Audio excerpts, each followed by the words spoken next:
Call the meeting to order. Have everybody rise for the Lord's Prayer. In the name of the Father, and the Son, and the Holy Spirit, amen.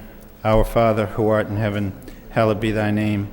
Thy kingdom come, thy will be done, on earth as it is in heaven. Give us this day our daily bread, and forgive us our trespasses, as we forgive those who trespass against us. And lead us not into temptation, but deliver us from evil. The Pledge of Allegiance. I pledge allegiance to the flag of the United States of America, and to the republic for which it stands, one nation, under God, indivisible, with liberty and justice for all. Roll call. Councilor Caulfield. Here. Councilor Donahue. Here. Councilor Elliott. Here. Mayor Martin. Here. Councilor Armand Mercia. Here. Councilor Rita Mercia. Here. Councilor Milanazzo. Here. Councilor Ramirez. Here. Councilor Broderick. Here. 9 present. We recognize Councilor Caulfield for a moment of silence. Thank you very much, Mr. Mayor. I'm requesting a moment of silence with darkened chambers for Cornelius T. Finnegan, a former state representative, Lowell fire captain, Lowell city solicitor, but more importantly, a loving and devoted husband, father, grandfather. Mr. Finnegan was proud of the 6 sons that he had, and they were Cornelius, Kevin, Brendan, Mark, Edward, who serves on the Lowell License Commission, and Barry, Deputy Fire Chief of Lowell, Mass. Also for John Lang, loving, devoted husband, father, school teacher, coach, served this country with pride and distinction in the United States Navy during the Second World War. Mr. Lang was a school teacher and a coach at Lowell High School for decades, and through his efforts, many of the track team brought home state titles and state tournament titles to our city. May they rest in peace. Thank you, Councilor. If I could add, Mr. Jim Serrault, who was one of the best athletes in the history of Greater Lowell Technical High School, passed away tragically last week. A very young man who leaves a young family, and from a very well-known and prominent Lowell family, certainly will also be sorely missed here in the city.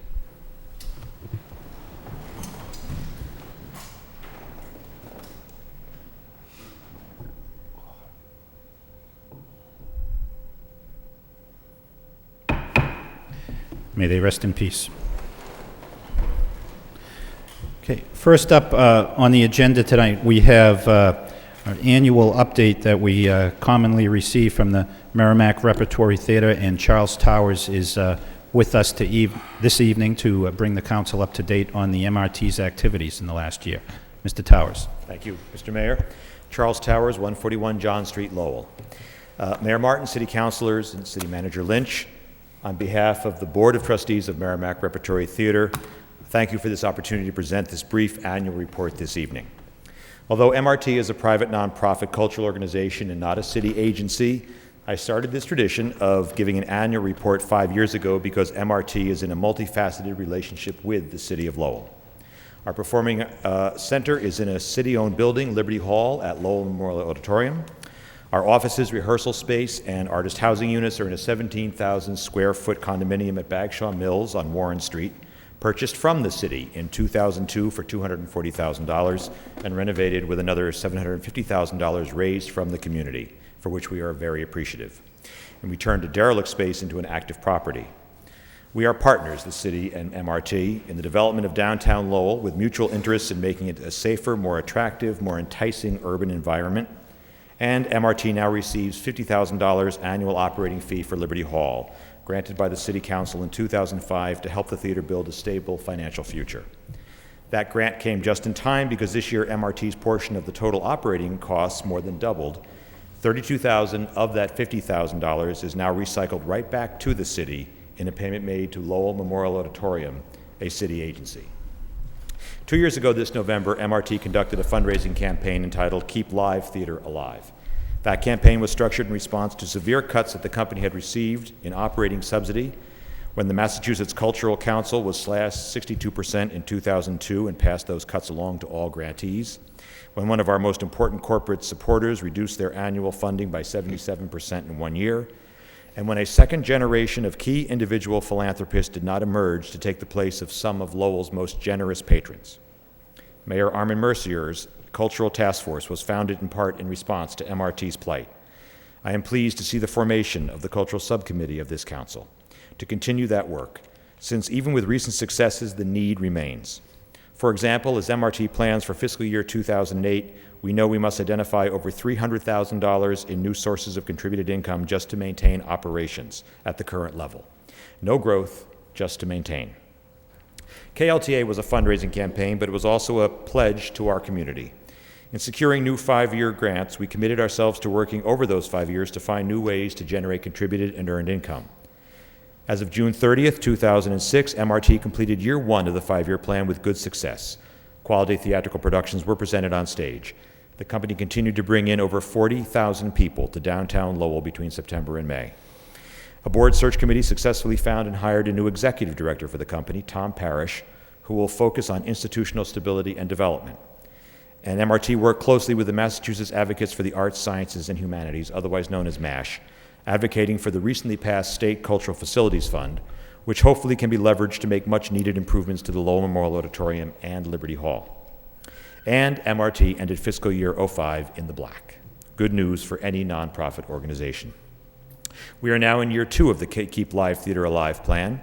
We have an 81% subscription renewal. That is a nation high goal. Our subscribers are our backbone. We endorse the Lowell Devils' effort to get 1,500 season ticket holders because we took years to build our 4,000 season ticket holders, and we know how precious they are. We recently rented and developed a new scene shop on Dutton Street right here in Lowell, bringing a small manufacturing operation back into the city. Every set on our stage is built in this facility, so we now have yet a third property here in Lowell. MRT has an annual payroll of $1.4 million. We have 13 full-time year-round employees, 13 full-time seasonal employees, and over 50 guest artists each season who become honorary Lowellians for the 2 months they're with MRT. They live on Warren Street, they're downtown pedestrians, and they spend their salaries in local shops and restaurants. We look forward to the coming year and years working with this council on developing Lowell into a vibrant urban center that we all envision. You may have read my letter to the Sun recently regarding infrastructure. The point of that letter was not to complain, but to imagine a different city. For me, the most important part of that letter was in my final comment. We are willing to work hard, and we are looking for leadership. With Tom Parrish as MRT's new executive director, this will probably be my last official report to the council. From this point on, my focus returns to the stage, which is my strength and my training. As the new executive director of institutional and administrative development, it will rightfully be Tom's job to make this report to the council in the future, and I know he looks forward to it. However, I would like to take this one opportunity to thank each of you, each city councilor that I look at this evening, for your continued support, for being accessible, encouraging, and willing to embrace new ideas. I am bullish on Merrimack Repertory Theater. I am bullish on all of the arts and cultural activities in Lowell, those current and in years to come. I am bullish on the future of this city's creative economy and cultural industry. Like the city, MRT continues to face financial challenges, but we believe that by working together, we can create a downtown that is attractive to residents and visitors alike, which will only feed an economic, educational, and creative development that will benefit all Lowellians.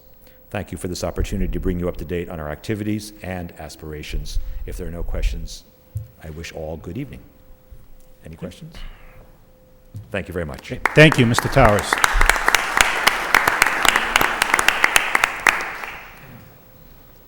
Okay, moving into the formal agenda. There was another item from the Hunger Homeless Commission. We will have those folks back at a later meeting.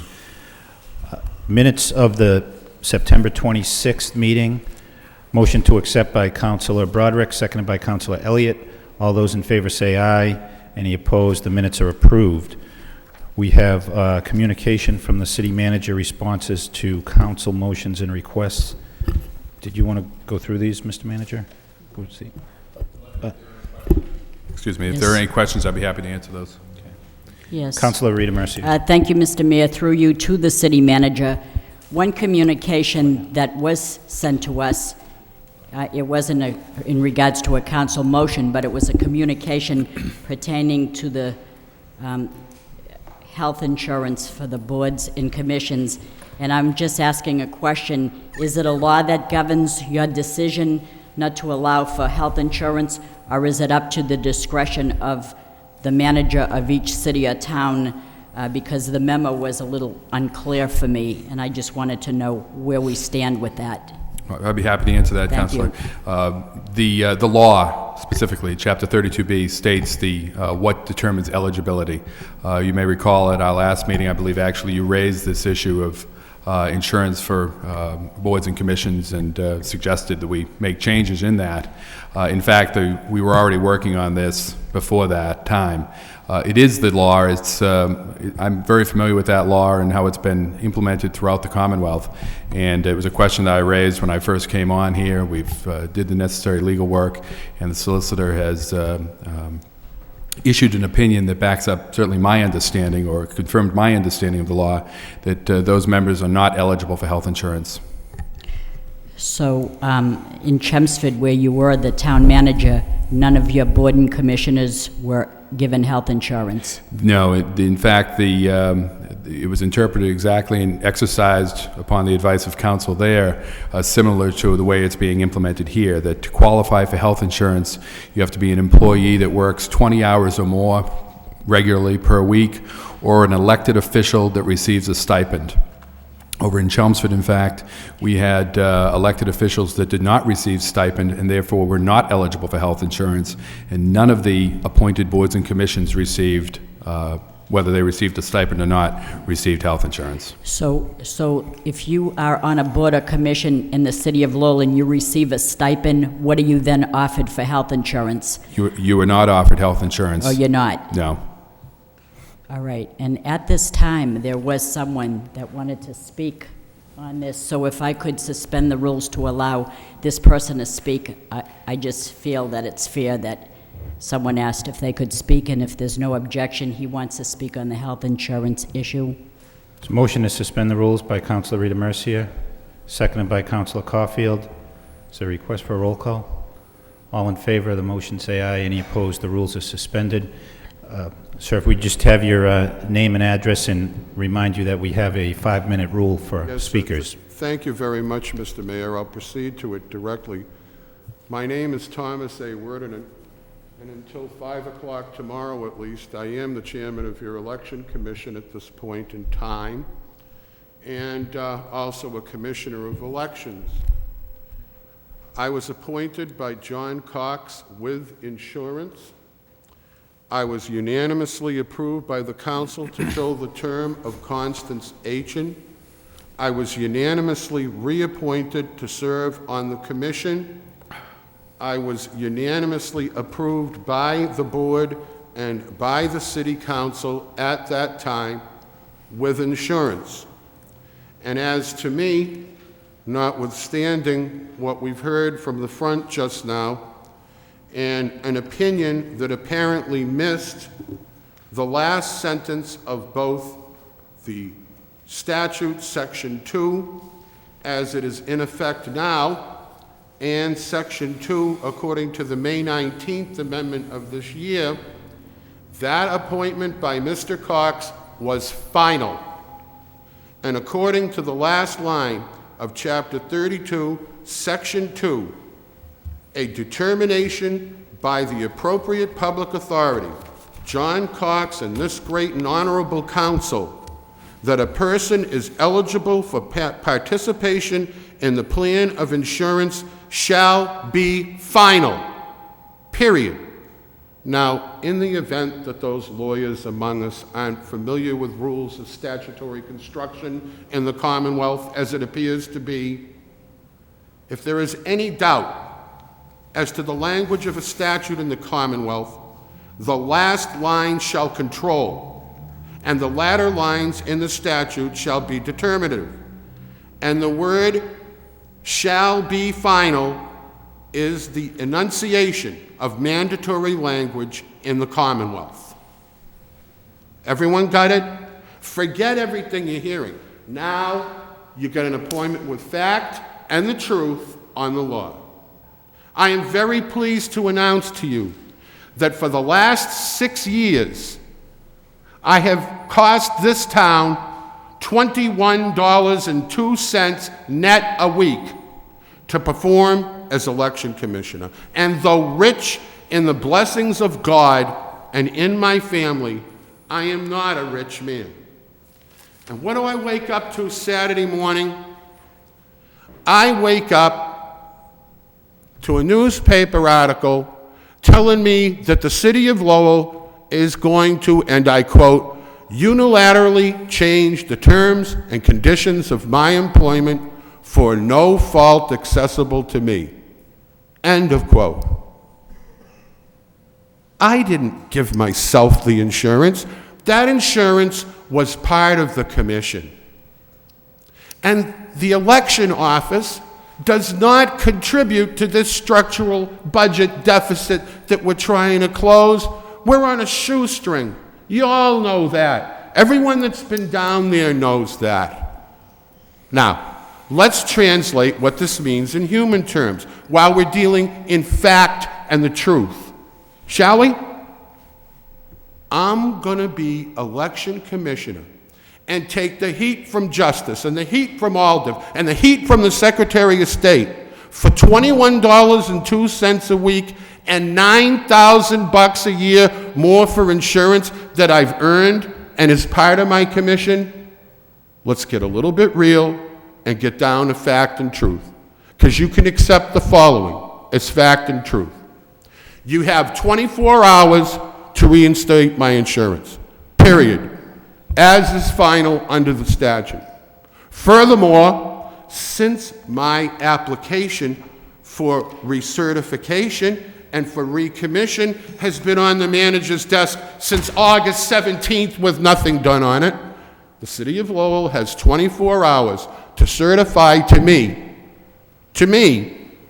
that a reappointment is pending and has been filed for consideration by the council with the insurance benefit clearly set forth on it as appears in the last sentence of both amended versions of paragraph 42B. Otherwise, you have my retirement as chairman of the election commission and commissioner effective tomorrow night at 5:00 p.m. Good luck in the November election, and govern yourselves accordingly.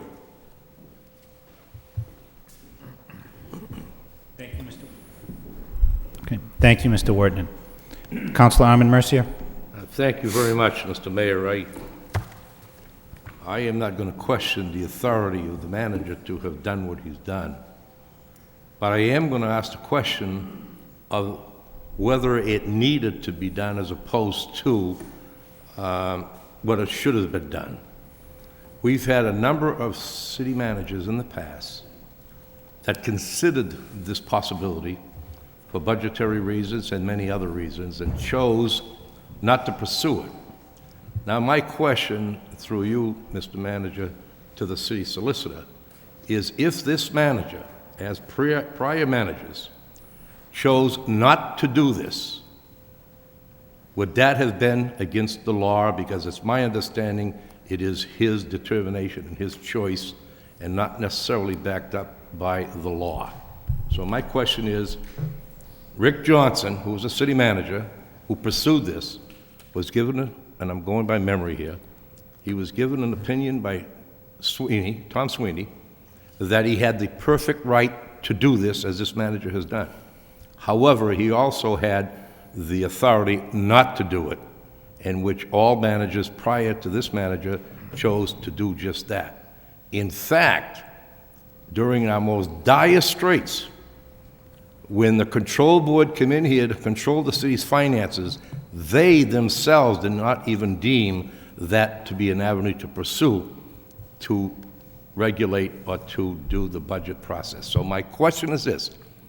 I don't question the manager's right and authority to do it, but I want the people of Lowell to absolutely find clear that he could have not done it.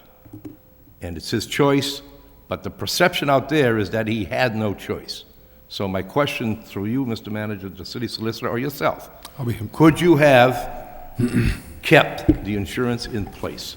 Not should you, but could you without violating the law? If I may, and Mr. Manager. Counselor, let me answer that question, and then I'll pass it on to the solicitor to have her answer that as well. I have researched this issue, not just for the city of Lowell, but also in my prior position with the town of Chelmsford, and in discussing this through the years with other communities as well, that there is no question here as the right as to whether to follow the law or not follow the law. The law is clear. Health insurance is to be provided to employees. And employees, under Section 2 of Chapter 32B definitions, is someone who works 20 or more hours on a regular basis per week, or an elected official that receives a stipend. There is, as the prior speaker just referenced, language in the very last paragraph that says that it's the managers or the proper authorities' determination as to whether someone is an employee is final. But the employee is defined clearly within the statute. So I have experience here in looking at the law. I have experience in my prior position looking at the law. I've consulted on numerous occasions with numerous attorneys on this very question. And the decisions have always been the same, except for that one legal opinion that I've seen here that we've reviewed, we've looked at the case law, and the solicitor has provided me with the opinion that you have before you. So no, it's not something where you just get to decide whether or not to follow the law. You have to follow the law. As much as I'd like to sit here before you tonight and say that I had the right to go either way and I went the way I did, because I think clearly it's the right way to go, it's certainly the prudent way to go in terms of our finances. That wasn't how I made my decision. My decision was based on what the law states. I'll pass it over to the solicitor. Madam Solicitor? Sure. Thank you. As the manager had indicated, clearly the discretion and the decision-making rests with the city manager under 32B. That being said, as is indicated in the opinion letter, there really is an obligation on the part of the manager to exercise that discretion within the confines of 32B. And what's clear in this section is that in order to be eligible as an employee and therefore trigger all of these benefits, an individual must then have a position whose duties require that you work no less than 20 regularly scheduled hours per week. And that is to give a guideline to managers as to how to exercise that discretion and decision-making ability.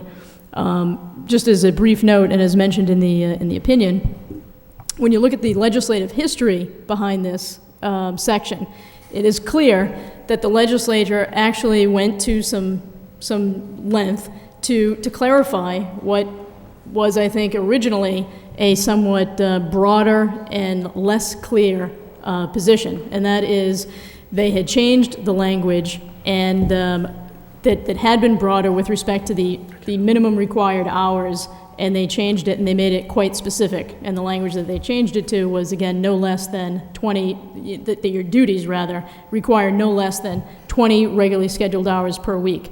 And they made it much more into a bright line test. And that's what you have before you this evening. I would like to follow up on what I think is very, very important, Mr. Manager, that the Human Resource Division of this city convene some sort of a meeting with all of the people who are going to be affected to explain to them what is available to them. Everybody is familiar with COBRA, but not everybody is familiar with what happens after COBRA. There are people who are getting this insurance right now that have prior conditions in their family that could affect them after the 18 months are up and they seek their own insurance. And I think that the people should at least be given an opportunity to understand what this means, to understand what it means in the future, to understand what it means now. I think everybody is aware, based on your letter, that they can continue with the insurance providing they pay for it, and a 2% overcharge for administrating it. But I don't think too many people understand what happens after 18 months. And I think it'd be important for them to be given the parameters of what's available to them and their family. We've got some people here that I know personally that have some serious problems when this runs out with prior conditions, and maybe Cobra can waive those, but I'm not aware of that. And I think the issue is important enough for this to be a task by the Human Resource Division to explain exactly what this means. And I would strongly suggest that a meeting be convened with all of the parties affected at the Senior Citizen Center, and maybe call in the Cobra people so that they'll clearly understand what's in store for them, besides running for the council and qualifying for it. If I may, Mr. Yes, Mayor. Mr. Manager. In response to that, I think that's a good suggestion along the lines of making sure that people understand what their rights are. COBRA is just a statute that says that we have to provide health insurance opportunities for people after they're taken off of our plan. I guess there is probably some question, since they weren't legally on the plan to start with, whether we have to do that, but I think it's the right thing to do to allow them to participate in that, so we will be doing that. But it simply states that we will provide that 18 months worth of insurance to them at their cost. So we will be doing that. As far as the precondition, the existing conditions, the statute does not allow a health insurance company to make determinations as to whether to accept someone or not accept someone based upon their health. If they can pay the premium, they're entitled to the health insurance. To ask them otherwise is a violation of the Health Privacy Act. So they're not allowed to do that. That only applies to life insurance, that they can ask questions like that. As far as a meeting goes, so in fact, anyone that's, after they get off of the city's policy, they can get on any Blue Cross policy or any other policy that they wish to join, so long as they can pay the premium. As far as the meeting goes, I think a more, particularly given the privacy issues, a more appropriate venue is to allow them to ask any questions of the Human Resource Office.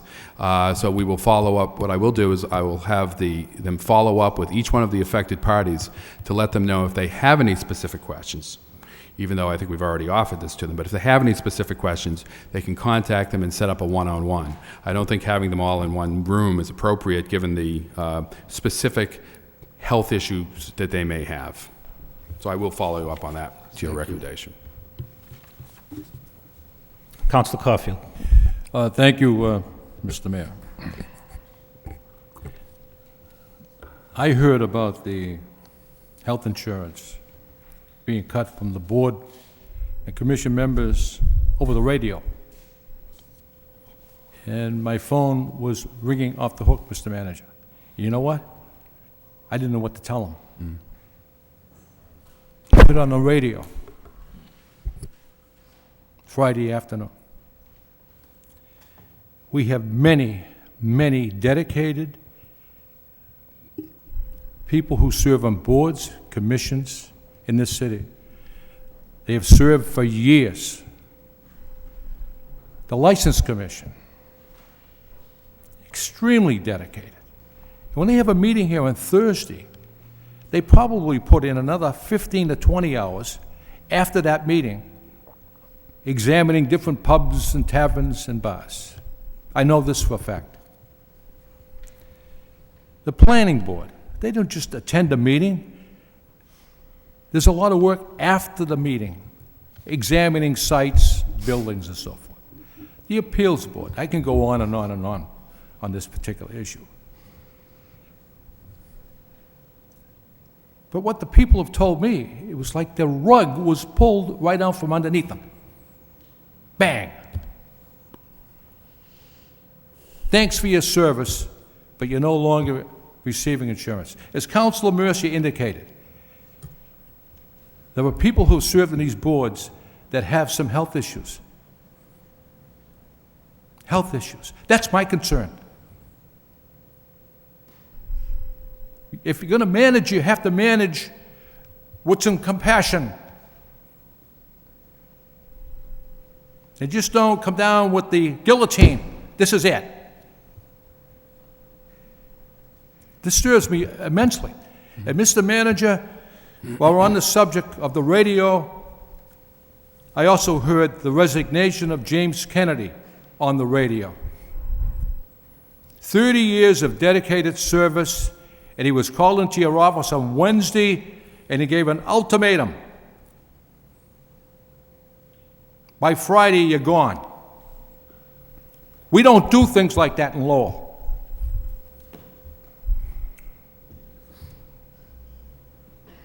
Maybe it's your call. It's your call. It's your call to bring in your own staff. But there's diplomacy that goes along with that. A little diplomacy. Jimmy Kennedy worked through a stroke, and he worked last year through his wife's illness, and she later succumbed to that illness.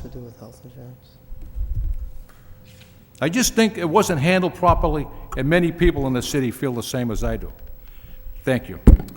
Councilor, if I may respond, I think there were several points that you raised there. The first being about hearing about on the radio. I certainly apologize for that. I put all of this information out in the packets. Mr. Manager, you know who found out about it first? It was on the Lowell Sun web That's correct. page. I was just going to say that, And that's another thing we don't do here. Well, Councilor, I didn't put it on the webpage. I had the packets ready. The Lowell Sun picked them up. They put it on their webpage, and that's how the radio got it and put it on, because they hadn't picked it up at that point. But as far as, I certainly apologize for that. We'll have to work on trying to stop the press from getting it early, I guess. And we'll certainly do that. But as far as Mr. Kennedy goes, Councilor, I made a point of calling all of the councilors that afternoon. And in fact, I had left 2 messages with you that afternoon to let you know that what had happened.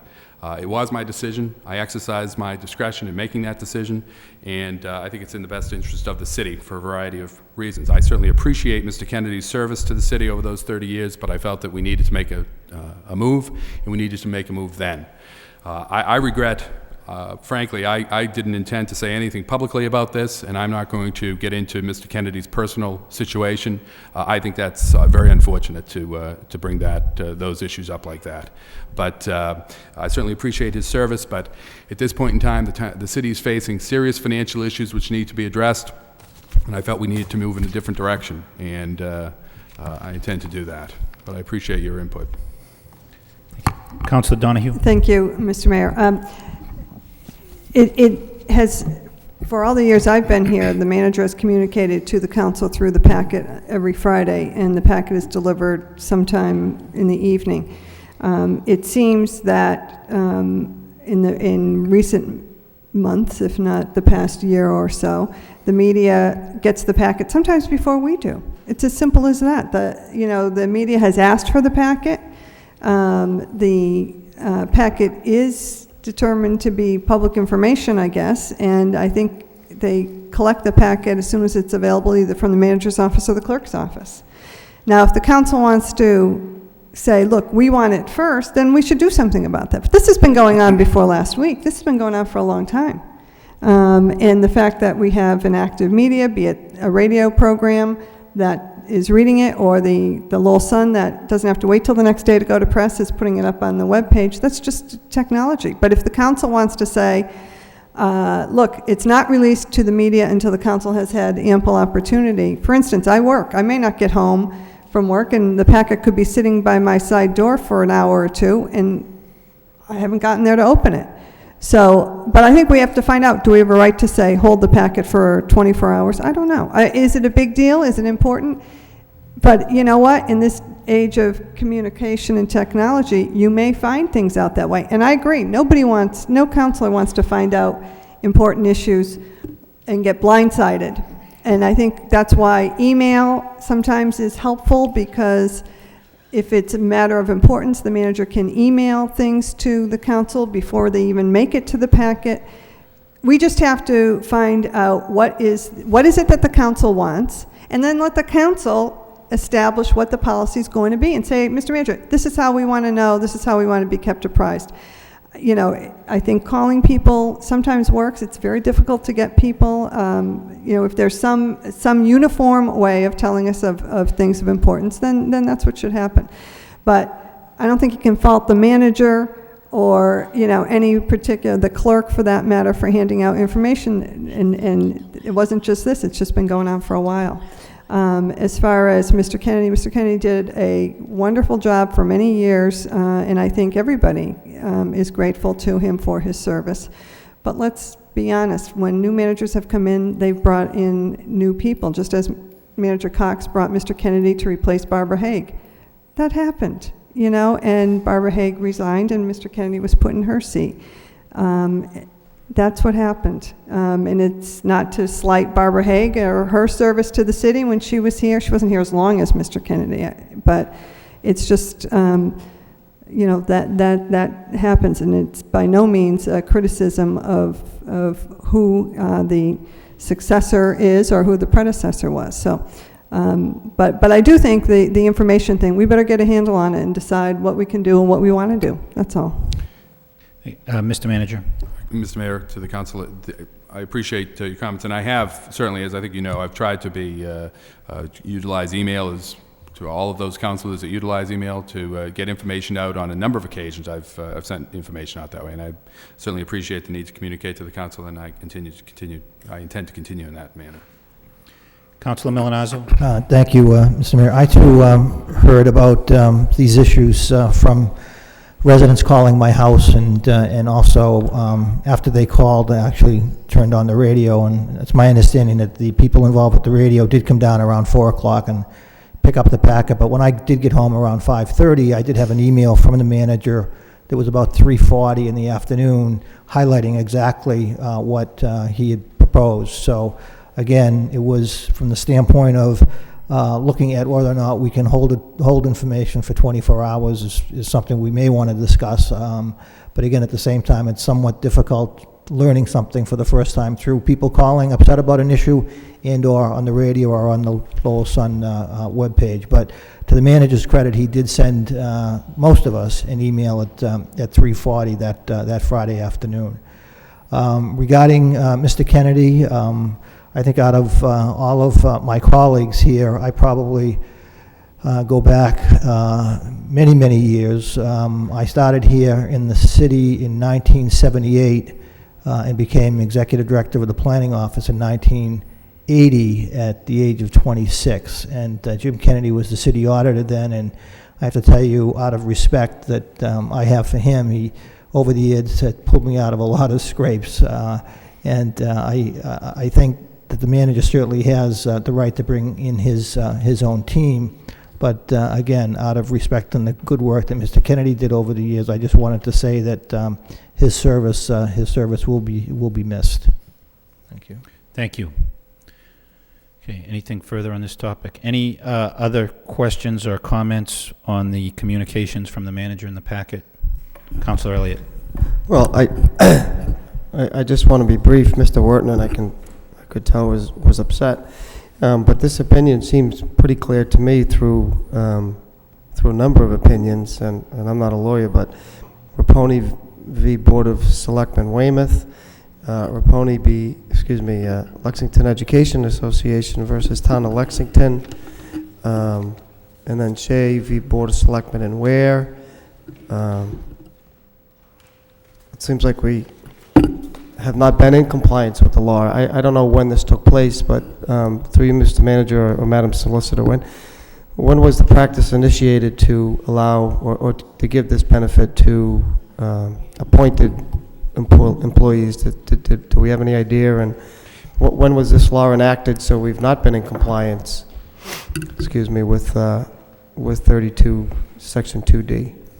It's my understanding, Councilor, that this has been a longstanding practice of the city, and probably had been a longstanding practice in a number of different communities. And as you can tell from the cases, we're certainly not the only community to reverse ourselves, to take a look at it, and to make changes to it.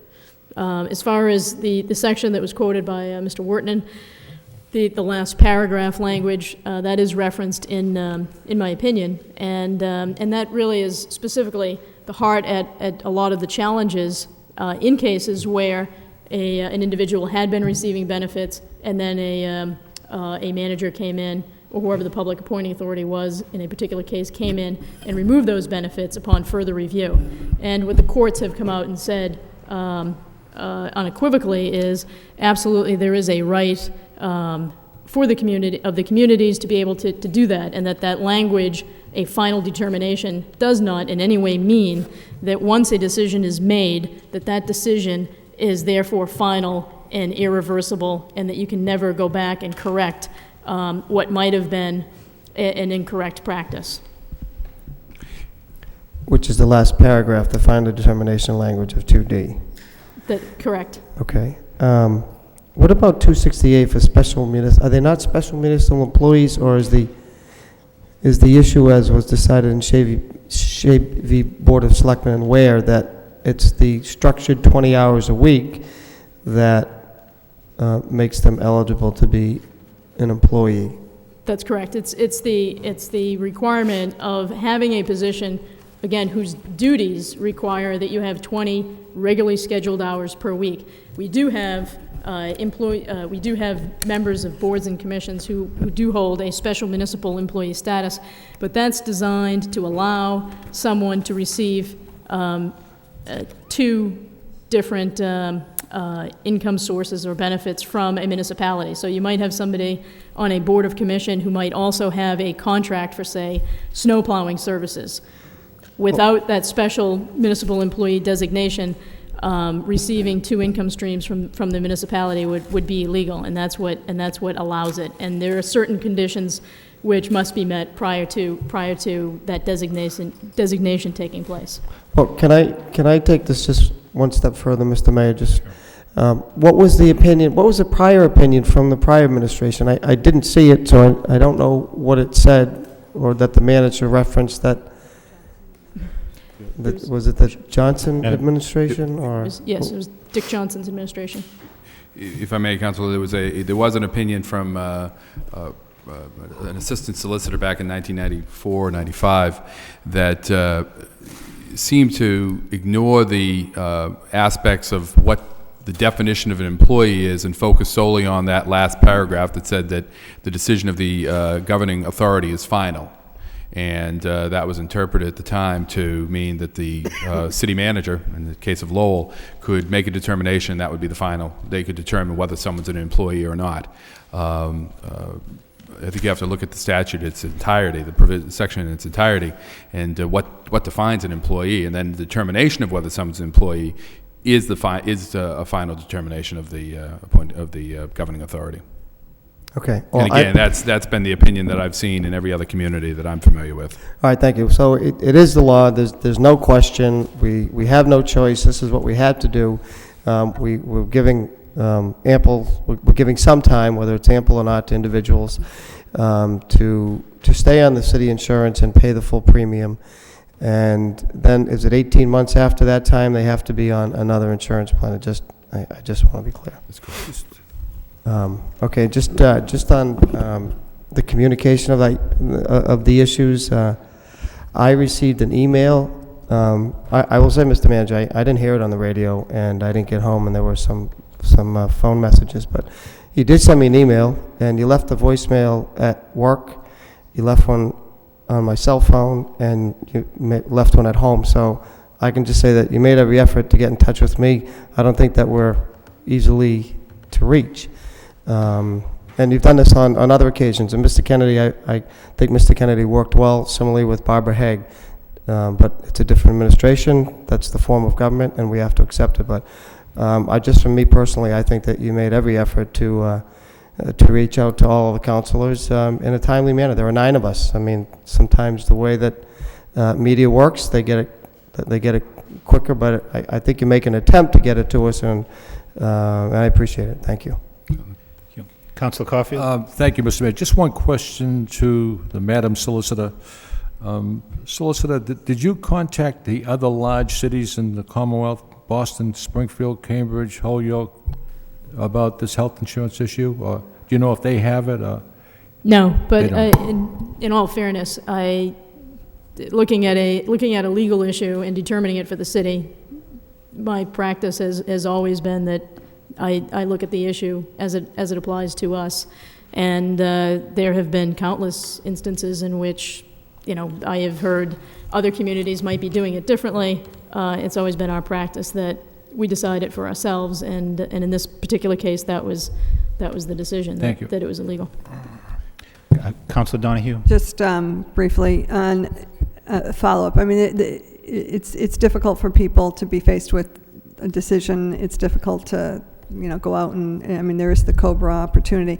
But when is this effective in terms of the COBRA? Is it October 1st or November 1st? We're giving people, Councilor, we're giving people till November 1st to November 14th, depending upon when they're billing. All right, so for it's this month, 30 they're still covered. That's correct. At no additional cost other than what they were contributing before. That's correct. All right, so, and it may seem sudden, but at least it's not literally overnight. That's correct. I mean, I was unaware of this until I read the solicitor's opinion. It wasn't something that, it had always been this way. So who questioned it? It wasn't something that I knew. But, the law, now that I've looked at it, looked at the opinion, looked at the law is the law. And it doesn't matter if every, other municipality, I mean, two wrongs don't make a right. If it, and so it is a tough pill to swallow for some of these folks. But we do have to follow the law. And when I've gotten calls from people, and that's what I've told once I had the opportunity to read it. So, but at least there is this month and then COBRA for 18 months thereafter. So there's a 19-month window that there would be coverage. And, in all honesty, there's no appointment that I'm aware of that's a lifetime appointment. And so they're all term limited by virtue of the appointment. Even though the benefit was had been available during the term, it was always a limited term. And so no one could have anticipated this coverage for life. So anyway. Mr. Manager? Mr. Mayor, just a follow-up to one Councilor Elliott mentioned the prior speaker, Mr. Wharton, and I just wanted to address one point that he raised that we haven't touched upon at all, but he raised that, and I just want the council to know that regarding his reappointment or the appointment to that position, what I did with regards to the both the Republican and Democratic seat that have become, their terms have expired, is I've been in touch with the Democratic and Republican City Committee asking them to provide me with names of people who may be interested in serving on the Election Commission. And in fact, I've received a correspondence from the Republican City Committee, and I will be interviewing those candidates over the course of the next week, and I hope to have that an appointment for you at the next meeting. Okay. Thank you, Mr. Manager. Councilor Broderick. Thank you. As Councilor Donahue indicated, this is a very difficult and touchy issue. We, as councilors and citizens, know just about everybody personally probably that's involved in this, and that is going to be faced with the COBRA issue. But, it seems pretty clear to me, unlike Attorney Wharton, and that as an attorney, that it's pretty clear, the decision. We've got the opinion from the solicitor, and you have to follow the law. So I don't think it's a matter of, could you not follow the law? I think you're correct, and you have to do it. And it's a difficult pill for a lot of people, and I don't think anybody sitting here wants people to lose insurance, but we have to follow the law. But, and also, so that's one aspect. The second is as far as communication, I also got the email. I noticed there's probably 6 or 7 councilors that are on, copied, and I think that's a terrific way to communicate. Maybe what Mr. Manager's suggestion would be for councilors that don't have it, find some other alternative means to reach them, and something that's maybe not quite an emergency, but it's going to be a hot topic such as this in the future. And because I don't know if we can necessarily hold the packet, but I think maybe better in terms of setup for people that don't get the emails. I mean, I got it on my phone, I knew about it, and the phone calls did start coming, so at least I had some lead time, and I do appreciate that, and the other issues as well. Mr. Kennedy, again, thank him for his years of service. I went to school with his 2 boys. I've known the family since I was 6, 7 years old, and I wish him the best in his retirement. Thank you. Thank you. As to the issue of communication, I believe the dissemination of the packet is governed by Council Rule 12. The clerk has informed me. I know the Rules Subcommittee has a scheduled meeting, and that may be a matter someone wants to file a motion that maybe the subcommittee would want to take up. But it is dealt with by Council Rule, and we have the opportunity to address it if necessary. Any other issues on communications from the manager? Okay. Hearing none, move to the public hearings. The first public hearing is in order to vacate, discontinue, and abandon certain public interest rights and easements in a portion of Canoyle Street in the city of Lowell. Is there we had the first reading of this. Is there a motion to waive the full reading of this order by Councilor Elliott, seconded by Councilor Milonazo? All those in favor say aye. Any opposed? The full reading is waived. Anyone here wishing to speak in favor of this order to vacate, discontinue, and abandon certain public interest rights and easements in a portion of Canoyle Street? Anyone wishing to speak in favor? In favor? Anyone wishing to speak in favor? Hearing none, that portion of the public hearing is closed. Anybody wishing to speak in opposition? In opposition? In opposition? Hearing none, that portion of the public hearing is closed. This matter is held and referred to the city clerk for 1 week, and will come back at the next agenda, on the next agenda. Next public hearing is an ordinance amending zoning regulations, various sections. This was also the subject of our meeting on September 12th. Ordinance amending the Code of Ordinances, City, Lowell, Massachusetts, with respect to the Appendix A thereof, entitled Lowell Zoning Ordinance, by amending various sections. This goes on for many, many pages. Motion to waive the full reading by Councilor Donahue, seconded by Councilor Broderick. All those in favor of waiving the full reading say aye. Any opposed? This matter is, the full reading is waived. I understand that this was sent back for a further review by the planning board, and I think the zoning subcommittee has met on this as well. Councilor Broderick? Yes, briefly, I think we had a report last week with the recommendation that, I think from the clerk also, that we should bring it forward, I guess close the public hearing? We have to open the public hearing. We have to open, all right, so open it, then close it and vote, and the recommendation was not to vote favorably, to send it back to further, some further work, and there are safeguards in place. So I guess it was, we got one opinion at the subcommittee meeting and to withdraw it, and then we got another one on the floor, I think from Attorney Fenton, that said we should go forward with the public hearing because it was advertised. Okay. Councilor Armin Mercia?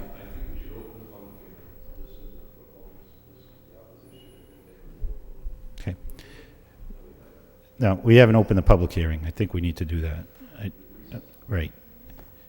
It was opened and recessed, is that correct? I think it was open. I thought we opened it. We asked for the public to participate. I mean, if there are people that want to participate, fine, but I was quite sure we opened it and recessed it, right, Mr. Mayor?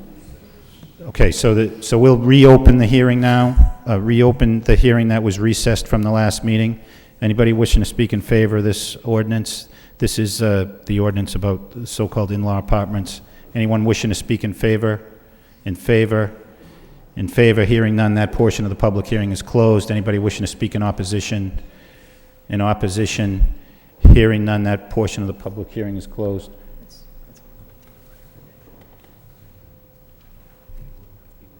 All right. Okay, so councilors, I understand the recommendation of both the planning board and the subcommittee is that the ordinance be withdrawn, and if it is to come back at a future date, it needs further consideration by all of those entities, the planning board, the zoning Correct. subcommittee, DPD. The feeling was if anything was going to happen, to be a substantial change, so it Right. would have to be re-advertised, so send it back. Okay, so motion to withdraw this ordinance by Councilor Broderick, seconded by Councilor Milonazo. Councilor Caulfield? Thank you, Mr. Mayor.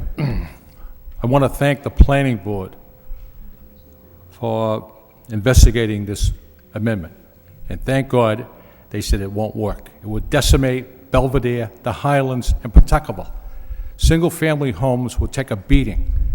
And, it was wrong. I don't know who brought it forward or who brought it up, but it was wrong. Wrong for this city, wrong for any city. Thank you. Councilor Rita Mercia? Thank you, Mr. Mayor. This was wrong, and the previous speakers that spoke at the last public hearing before we recessed it did a tremendous job in alerting the public and ourselves as to what would happen if we did support something like this. And I can think back clearly to when I lived in the Highland section of the city, and at that time, people were renovating their attics and having like third apartments up in the attic, and it devastated the streets for parking. People were up living in attics and had another car, and it was very tough to park, and it was against the law, and people were doing it. And so this would be similar, I'm sure, and so I'm glad that it's going the way it is. Thank you. Okay. All those in favor of the motion to withdraw, say aye. Any opposed? The motion is that the hearing is closed and the ordinance is withdrawn. What? Clerk says it's not necessary. Okay. Okay, that closes the public hearings. Next item on the agenda is under communications from the city manager. We have two requests. I'm sorry, two requests for out-of-state travel. Any objection to considering them together? First is from the Division in Planning and Development, requesting City Council approve for Deputy Director Adam Bakke, Associate Planner Allison LeMay, and Senior Program Manager Brian Murphy to be allowed travel on dates noted below to Hartford, Connecticut to attend the National Community Development Association Region 1 Conference. Conference will include presentations from HUD and the National Community Development Association regarding CBDG programs and home programs. Per person costs and duration of trips are estimated. All expenses will be paid entirely out of federal grant funds. The second request is from William DeRocha, Fire Chief, to send 2 employees to the Lowell Fire Department to attend a training entitled Street Smart. This training will be for 1 day, held in Peterborough, New Hampshire. The expenses for travel will come from the manager's out-of-state travel account. Motion to approve. Motion to approve both by Councilor Rita Mercia, seconded by Councilor Ramirez. Roll call, please. Councilor Caulfield? Yes. Councilor Donahue? Yes. Councilor Elliott? Yes. Mayor Martin? Yes. Councilor Arman Mercia? Yes. Councilor Rita Mercia? Yes. Councilor Milonazo? Yes. Councilor Ramirez? Yes. Councilor Broderick? Yes. 9 yeas. Next item is an appropriation transfer to meet fixed charges and current expenses of the City of Lowell for fiscal year 2006-2007. It is ordered by the City Council of Lowell as follows, that the amount of $5,400 is hereby appropriated to police hepatitis shots, and in order to provide for such appropriation, the amount is hereby transferred for said purpose from police salaries and wages, contract allowances, $5,400, to provide funds for police officers that have not received hepatitis shots. The surplus was created by 4 police officers being terminated before July 1st, 2006. Second reading by title, an appropriation transfer, an amount of $5,400 to police hepatitis shots from police salaries and wages. Any questions? No. Roll call. Councilor Caulfield? Yes. Councilor Donahue? Yes. Councilor Elliott? Yes. Mayor Martin? Yes. Councilor Arman Mercia? Yes. Councilor Rita Mercia? Yes. Councilor Milonazo? Yes. Councilor Ramirez? Yes. Councilor Broderick? Yes. 9 yeas. Next item is an appropriation transfer to meet fixed charges and current expenses for the City of Lowell for the fiscal year 2006-2007. Is ordered by the City Council of Lowell as follows, that the amount of $3,440 is hereby appropriated to police repair and maintenance equipment, and in order to provide for such appropriation, the amount is hereby transferred for said purpose from police salaries permanent, $3,440, to provide funds to replace the pedestal and floor tiles in the police radio room. Second reading by title, an appropriation transfer, the amount of $3,440 to police repair and maintenance of equipment from police salaries and wages permanent. Councilor Elliott. Thank you, Mr. Mayor. I'll support this, but Mr. Manager, sort of have a question of the larger picture.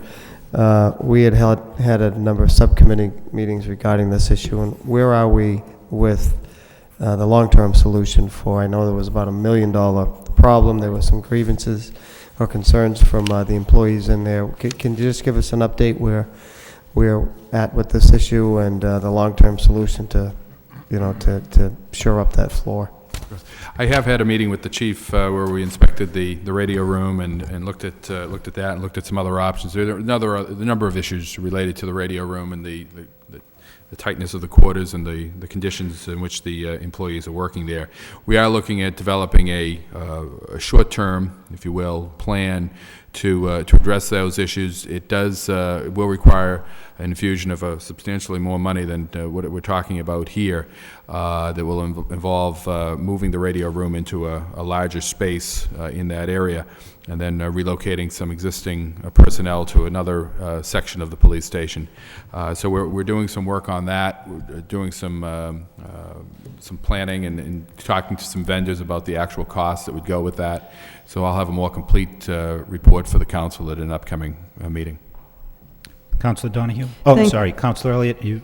No, thank you, Mr. Manager. Councilor Donahue? Thank you. I'm glad to see we're finally doing something about this floor. It's been months and months in the making, and we've had injuries over there, and as I'm sure you're aware. But this seems like a pretty small sum from what we had been hearing. And I know I've been over there and spoken to the people involved. So what does this sum do? Does it just fix it can't put in a whole new floor. It must be just fixing the few tiles that are really bad, right? Council, this is a stopgap measure. This is just to prevent any further problems. So we've had issues there where, as you know, with people going through the tiles Right. moving and people going through the floor. So this is to address that problem so that nothing happens over the course of the next few months while we develop a longer-term Is plan. our own in-house going to do it? Is DPW going to be able to do this? I believe this is designed for the DPW to do this I know work. they were willing and anxious to contribute whatever. But I agree with Council Elliott. There has to be some long-range plan over there. The quarters are really abominable, and it is frightening, because this is really the heart and soul and the pulse of the city in terms of all of the emergency and the 911. And, if those cables go down or if they can't communicate, we are all in very big trouble. And we don't have a backup, quite frankly. So we found out through the subcommittee that the state police, emergency just cannot come in and supplant or take over for this operation. So it is critical. And just when you look at the equipment, the way it's so hodgepodge, and you have computers on top of computers, and then you have it backing up to a garage where the fumes are coming in there. I don't know, I said this before and I'll say it again, I don't know how you get any employees to work in there, let alone staff to work 24 hours a day, 7 days a week in those conditions. And I don't mean you, but I mean us. And so I think we have to come up with some kind of better plan. I think they've been more than patient over these months, and at least we're trying to do something. But I do think the plan has to be something pretty substantial to address what our concerns, not just for conditions for the employees, but the city as a whole when it comes to emergency response. Okay, Mr. Manager? Council, I agree entirely. It's clear to me that something is long overdue at that location for all of the reasons you stated, for the employees that work there, and really for the safety of the city. You're correct. The communications equipment is crucial to our ability to respond to public safety emergencies. If I could, this is a short-term fix, as I stated, to prevent further injuries and problems at that location. There's a midterm plan to relocate within the structure, and we're working on those plans now. But I really think that there needs to be even more. And I've spoken to this issue in a broader context of we have a number of facilities throughout the city that need to have work done. We need to think through what our capital, what our infrastructure looks like, and that includes our buildings, particularly in the area of public safety, police and fire. So I think the short term is this, midterm is relocation within the existing structure and doing something along those lines. And long term, we really need to look at all of our public safety facilities and how they work in delivering services that have become much more complex and much more important to all of us. Councilor Broderick. Thank you, Mr. Mayor. Actually, you just touched upon what I was going to mention is we have a number of issues over there. We got the backup power supply. I think the generator is, as old as I am probably, in secondhand. And we also have an evidence room that's just, there's no space. That's right. And that's going to become more and more of an issue as we're hopefully cracking down on some of the gangs and some of the other issues that the city's faced with. But basically, I think we have the 911 center, which is obviously critical, and we don't want to have any problems there. But we also have larger long-term issues that I think we need to come under some kind of capital improvement plan, and it's going to be costly, so it'd be a good idea if we maybe get a handle on it and see where we're at. Thank you. Thank you. Roll call. Councilor Caulfield, Yes. Councilor Donoghue. Yes. Councilor Elliott, Yes. Mayor Martin. Yes. Councilor Arman Mercia. Yes. Councilor Rita Mercia. Yes. Councilor Milonazo. Yes. Councilor Ramirez. Yes. Councilor Broderick. Yes. 9 yeas. 9 yeas, the transfer is approved. Next item is a communication from the manager concerning planning board appointments.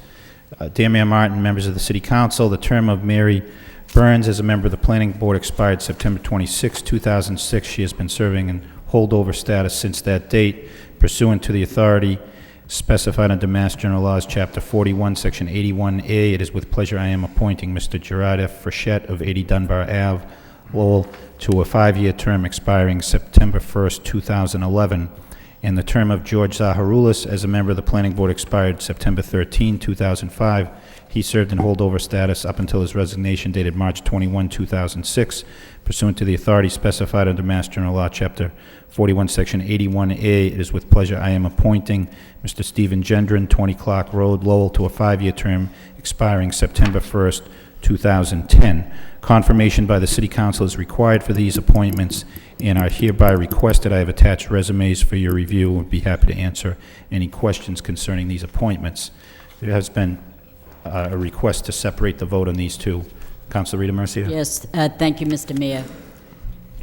I know that we are about to confirm your appointments, Mr. Manager, to the Planning Board. I have nothing against the two people that you have chosen. I'm just not happy with the process by which I was informed about your choices. Communication was a great concern to this council, and the supposed lack thereof with the last city manager. It seems maybe now it's not a concern, but it was at the last city manager. I am concerned with it now because I am not being informed in a proper manner. Maybe some councilors are, but I am not. I did receive your call. I know that you called me. You called me at 4 o'clock. However, I heard about all this at 3 o'clock. I know you placed calls to me on 2 occasions, and I never returned your calls because I already heard the news on the radio, through the website at the Sun. So I'm thinking the public knew about the goings-on here before I did, and I'm kind of upset about that. Maybe you could notify the council before you notify the newspaper, or they put it on the radio or whatever. I'm talking about the chief financial officer's resignation, the new CFO, the elimination of the health insurance, the new appointments on the planning board, and Mary Burns not being reappointed. I heard all about it from outside sources before I heard it from you. I'm not here to clog up the process, but I'm asking you, Mr. Manager, to correct this practice and strive for better communication. I would also like to comment on the person that you chose not to confirm, and that is Mary Byrne. She asked that she be reappointed. She was more than qualified to be on the board, as her resume shows. And I know it's your choice, but she was a Massachusetts Highway Department Associate Commissioner, participated in the planning the Route 3 North Expansion Project. She was well-versed in licensing and permitting. She reviewed and approved / denied all highway construction contracts, eminent domain, land taking, developed and implemented a reorganization plan that eliminated redundant regulations and streamlined application processes. She also has a Bachelor of Science in Public Service. I'm more than impressed with her resume, her qualifications. Watching the planning board, she was very articulate. You could see she was experienced, professional, a young woman, which in the last 2 weeks you appointed 5 men. She was new to the board, so if you were looking for someone new, she was new. I, for the record, would have supported her reappointment. However, you didn't reappoint her. That's your prerogative. I just had to let my feelings be known. Thank you. Thank you. Councilor Elliott? I agree, and if I note Mary Burns as well as we probably all do. We either support the nomination or we don't.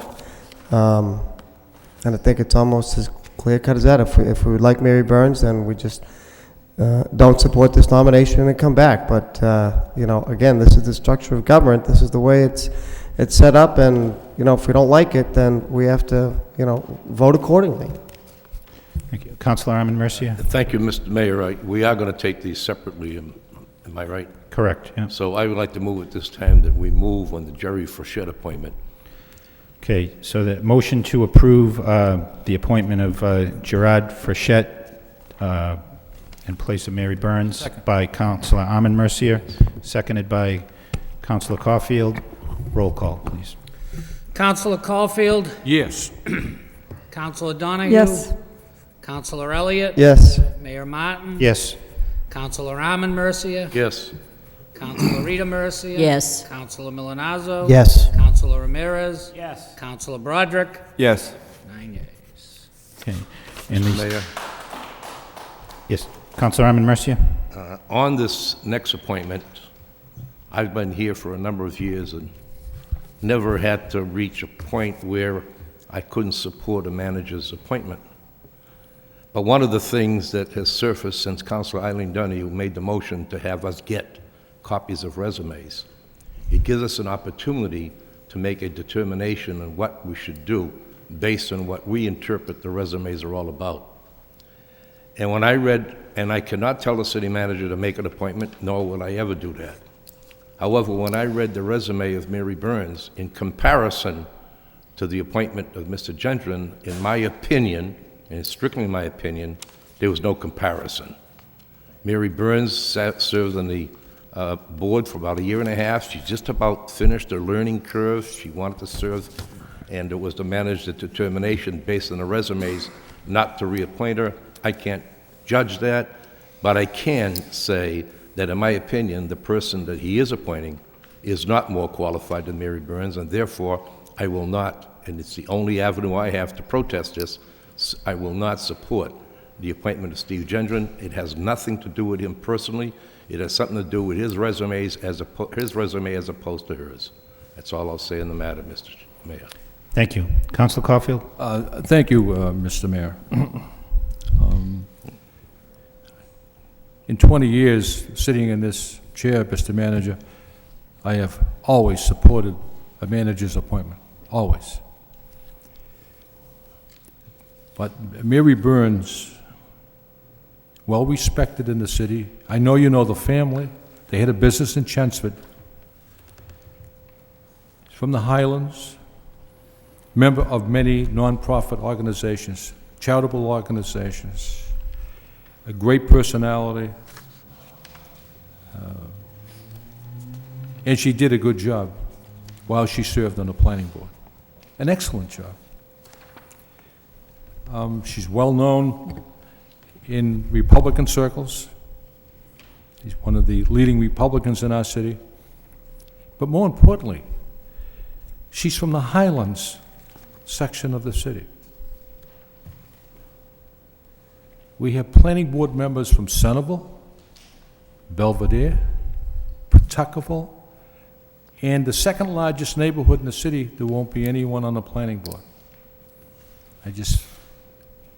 So I am going to join my colleagues when the roll call is heard.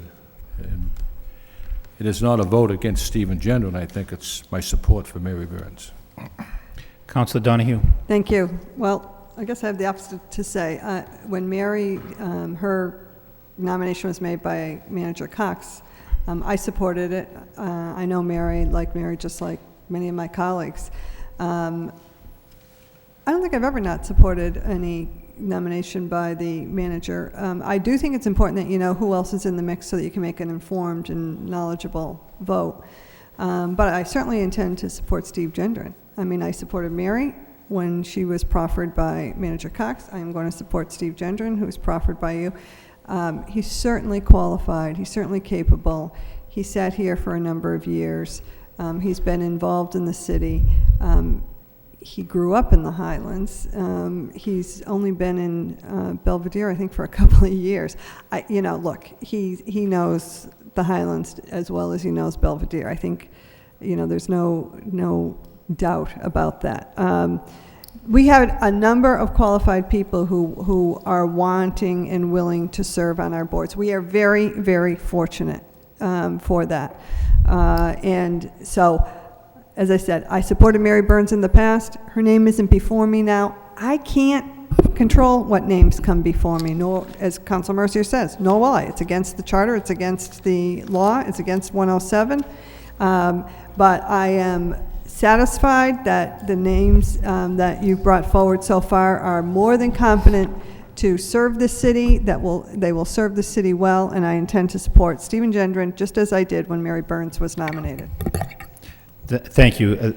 The solicitor has cautioned me that we really should be sticking to the issue of the appointments here, and I guess not as much to the individuals, but certainly I think their qualifications to serve are appropriate for discussion. So I've got that advice. I thought I should share it with the body. Councilor Broderick. Thank you, Mr. Mayor. I intend to support Steve Gendron. He sat here for it looks like 4 or 6 years as a city councilor, dealing with all the issues we're dealing with, certainly dealing with planning board issues. And since then, at the same time, founder and president of the Spindle City Corps, a youth community service organization modeled after Boston City Year. It means he's in tune with what's going on in the city, what the needs are, and in dealing with the different neighborhood groups, all of them, not just Belvedere, where he lives now, not just the Highlands where he grew up, but the entire city. He's presently Board of Trustees for the Paula Memorial Library, and again, donating time. There's no question that this guy's qualified, and he's been participating in the city government for the last decade, and I intend to support your recommendation, Mr. Manager. Your appointment. Councilor Elliott, then Councilor Donahue. I'll be brief. I supported Mary Burns. I'll support Stephen Gendron. I actually thought that we would see former Councilor Daniel Tenzar at some point in time. He has submitted his application. He sat on the Zoning Board of Appeals. He was a member of the City Council, and as a member of the City Council, he was actually chairman of the Zoning Subcommittee, and actually initiated a lot of the work that we adopted several years later. So, but his name didn't come before us. I would have supported him, but I will support this nomination, and thank you, Mr. Mayor. Councilor Donahue. Thank you. This is just a point of order or clarification. Gerard Frechette replaced Mary Burns, right? That's correct. And now we're voting for, the next vote is Stephen Gendron, who is replacing the term of George Zaharoulis. Okay. I just want to make sure I understood that. Thank you. Councilor Rita Mercier. Yes, thank you, Mr. Mayor. As a point of clarification, is it possible that one person can serve on 2 or more boards? Mr. Manager. I'm not sure of any prohibition one way or the other on that, Councilor, but I have advised Mr. Gendron that he has to step down from the Board of Trustees, and he is committed to do so. From the library? Right. And I don't have anything against Steve Gendron. I think he was a wonderful city councilor, and I would have supported the reappointment of Mary Burns. I am going to support the appointment of Steve Gendron only because it's not like one's replacing the other. I wish you had done that. I'm supporting Steve Gendron because I feel that maybe he's not as efficient or experienced as Mary Byrne. I think he can do the job. I'm not saying he can't. It's not my choice, it's yours. I probably could vote no in protest, but I just said my piece that I wish it were Mary Burns that was coming before us. It isn't, but I don't have anything against Mr. Gendron. Okay, roll call. Councilor Caulfield? No. Councilor Donahue? Yes. Councilor Elliott? Yes. Mayor Martin? Yes. Councilor Armin Mercier? No. Councilor Rita Mercier? Yes. Councilor Milonazo? Yes. Councilor Ramirez? Yes. Councilor Broderick? Yes. 7 yeas, 2 nays. 7 yeas, 2 nays. Mr. Gendron is confirmed. Mr. Mayor, I'd like to change Councilor my Armin. vote to yes so that it could be made unanimous. Okay. Councilor it's a Armin yes. Mercier wishes to be recorded as yes and be so recorded. Likewise, Counselor Mr. Mayor. Caulfield also wishes to change to yes and will be so recorded. Thank you. Next item is an order pursuant to Chapter 13 of the Code of Ordinances, City of Lowell, Massachusetts, concerning Section 13-6 thereof, entitled Temporary Experimental Regulations. Temporary traffic regulations are hereby implemented for a period of 60 days, whereas the City of Lowell desires to make temporary rules regarding traffic under actual conditions for a period of 60 days, whereas Chapter 13 of the Code of Ordinances, City of Lowell, Mass., Section 13-6 thereof, entitled Temporary Experimental Regulations, authorizes the City Council to make such temporary rules for a period not to exceed 60 days. Now therefore be it ordered, adjudged, and decreed by the City Council of Lowell as follows: effective upon passage and continuing for a period of 60 days thereafter, the following temporary regulations are implemented. Section 13-152A, parking time limits between 7 a.m. and 5 p.m. except Sundays and holidays. 15 minutes is hereby created at 124 Lakeview Avenue. One-way street between certain hours on school days. Fort Hill Avenue from Astor Street to Rogers Street between the hours of 8 a.m. and 3 p.m. And a designated stop is hereby added at the following: Carlisle Street against northbound drivers on Carlisle Street at Gorham, and Puffer Street against northbound and southbound drivers on Puffer Street at C Street. Second reading by title. An order pursuant to Chapter 13 of the Code of Ordinances, City of Lowell, Massachusetts, concerning Section 13-6 thereof, entitled Temporary Experimental Regulations. Temporary regulations are implemented for a period of 60 days. Any questions? Roll call. Councilor Caulfield. Yes. Councilor Donahue. Yes. Councilor Elliott. Yes. Mayor Martin. Yes. Councilor Armand Mercia. Yes. Councilor Rita Mercia. Yes. Councilor Milonazo. Yes. Councilor Ramirez. Yes. Councilor Broderick. Yes. 9 yeas. Next item is a vote authorizing the city manager to lease 11 parking spaces in the Leo Roy Municipal Parking Facility to the United States government. There's a motion to waive the full reading of this by Councilor Milonazo, seconded by Councilor Caulfield.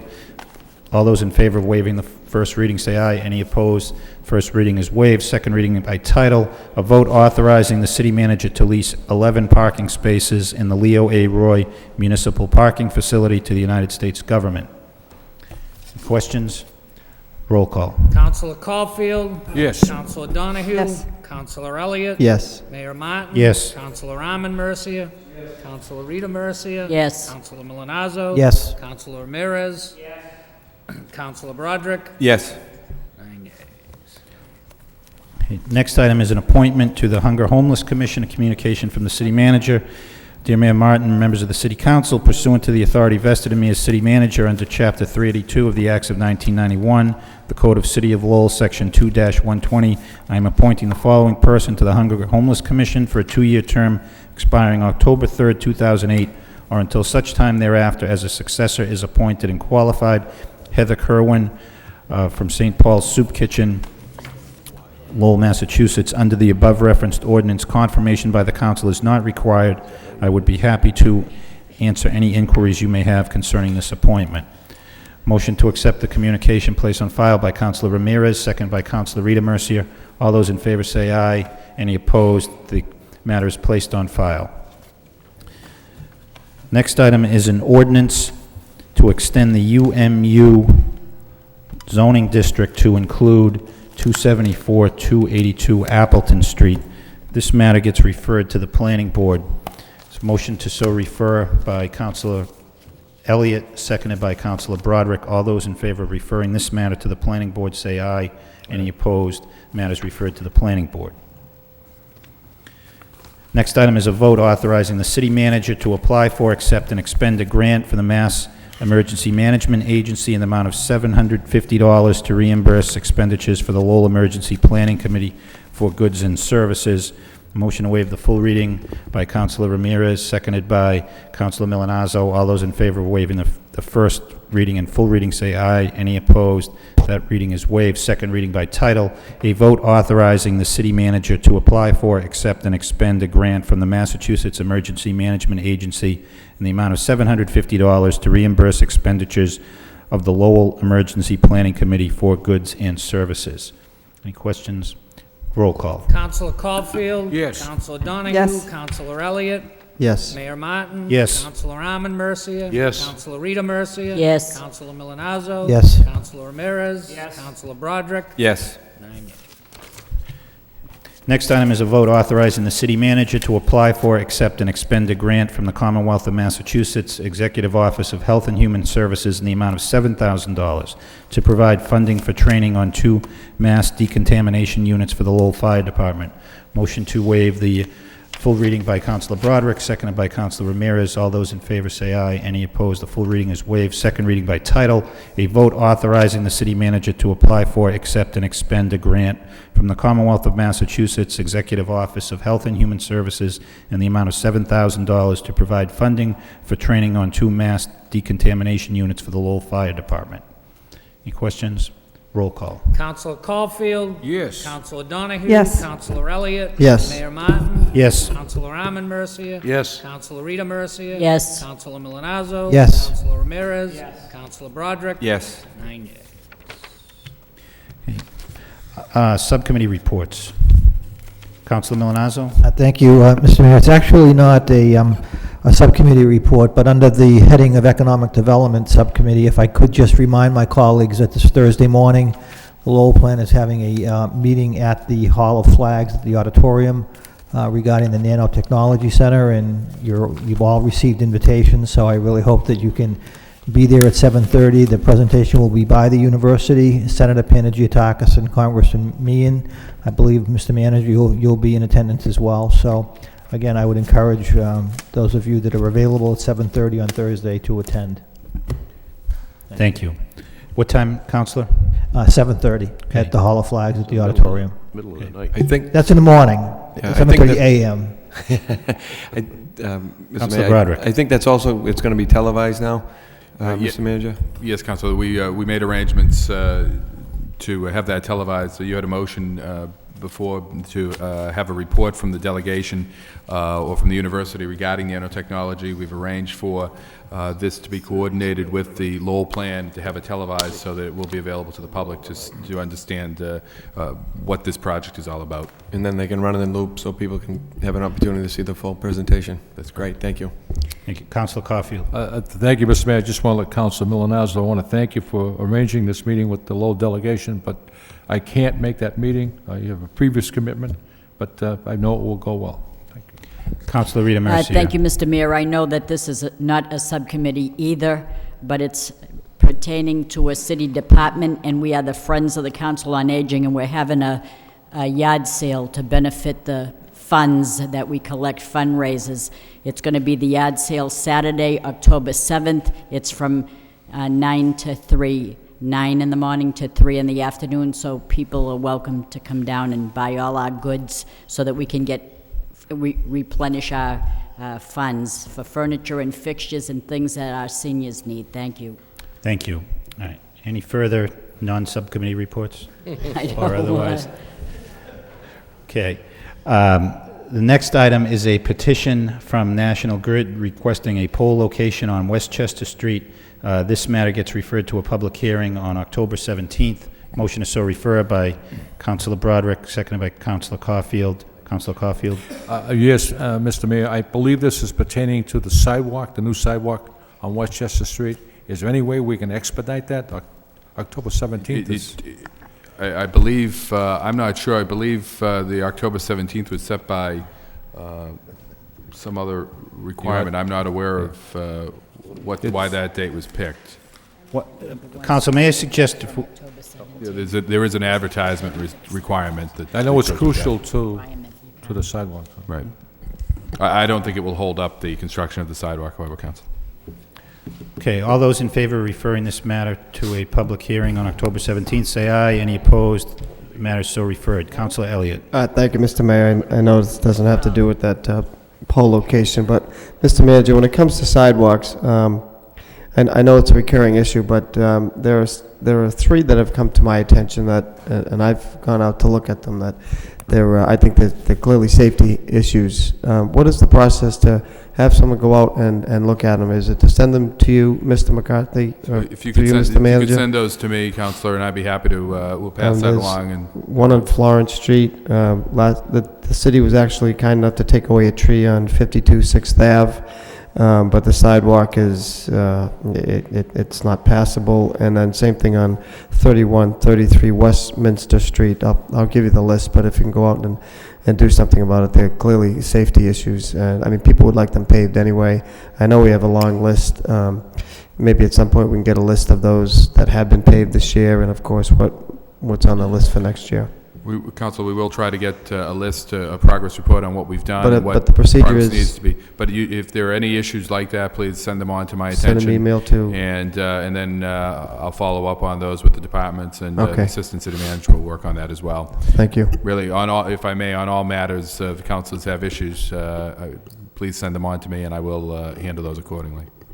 Thank you. Thank you, Mr. Mayor. Councilor Rita Mercia. Yes, thank you, Mr. Mayor. Since we're on to sidewalks, is there such a thing as a berm list? Do we have anybody in the city that does berms? We do berms, and that's one of the issues, Councilor, that I'd like to, if you get me an address, we'll go out there and we'll take a look at those through the DPW, through engineering. That's an issue, though, that I think long-term, like so many others, we need to develop a strategy of what the requirements are that would that we would use in determining whether an area is suitable for a berm. But in the meantime, if you just send those on to me, I will make sure that we get the DPW out there. Because some time ago during the flooding season, I made a motion for a woman who got everything flooded on Guild Street, off of Andover Street, and she needed a berm to deflect the water from going into her basement, and so I don't know where it ever went, but I don't believe she got it. Okay, Council, when did you Well, you make that were not here. That's all Okay, right. okay, I'll follow up, though. You if get lost, but we'll, that's we'll okay. get that. That's why I wondered if we had a berm list, or do we have anybody in the city that does the berms? We do have people that do the berms, either the DPW or a contractor for the DPW that we would use, but we'll follow up and make sure Alrighty, that that's good. checked on. Thank you. Thank you. Okay, on to the motions. First motion by Councilor Elliott. City Council requests the city manager to report on the use of the contract for collection of excise tax and parking fines, seconded by Councilor Broderick. Councilor Elliott. I actually think Council Broderick had filed this a while ago, and I guess the concern is I've heard another concern that this company, and I guess I have a number of questions. How long is a contract, and exactly what do they do? Because my understanding is that they really just send out a mailing list, and my concern is that we're losing revenue from the city. I understand that 64% of the interest or fees that have been assessed to excise and I believe parking are collected. The actual bill is not collected, but the 64% of these fees interest is significant, and that revenue is being lost. It's not going in the city coffers. So, anyway, my point is, where are we with that contract, and why do we have it if we have parking employees that are capable, that, from my understanding, of doing this work, and it's little to no work. I think they just send out a bill, and then the parking office does the rest. So can you either give us a report, Mr. Manager, or update what you know about this contract? I don't recall it coming before the council. Okay. I know that Council Broderick did raise it earlier. I don't remember if we got a response or where we are with it. But if we have employees that should be doing this, and I understand they can, and are willing to, then we shouldn't be losing that revenue to an outside source. Okay. Council Broderick? Thank you. Yeah, it's the, I believe... Kelly and Ryan. Kelly and Ryan, yes. The contract. I think we got a copy of the contract, and it didn't look like a whole lot of activity had taken place at the time. This was about 9 months or so ago in terms of collections, but the contract itself was a little bit eye-opening, I guess, in terms of what they retain and what the city gets.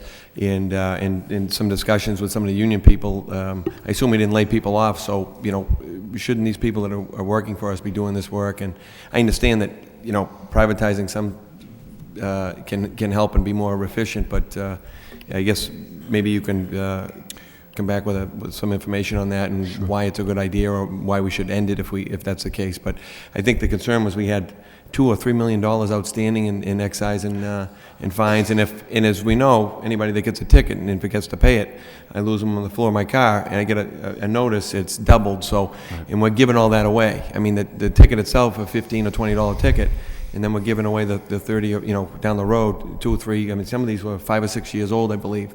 Some of the fines and the interest. So that's accruing. I think that we got to make sure we get the benefit of it as well. That was the original intent, but I think it's a good motion.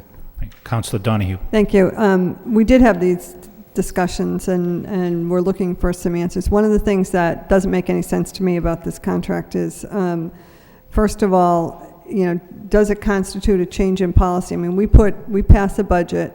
We have parking people there that we're paying to conduct this function, and then this contract never came before the council, and the city manager entered the contract, and maybe that's within his purview, but I see it as a change of policy. I mean, if we're going to make such a drastic change like that and give away up to 75% of what we're collecting.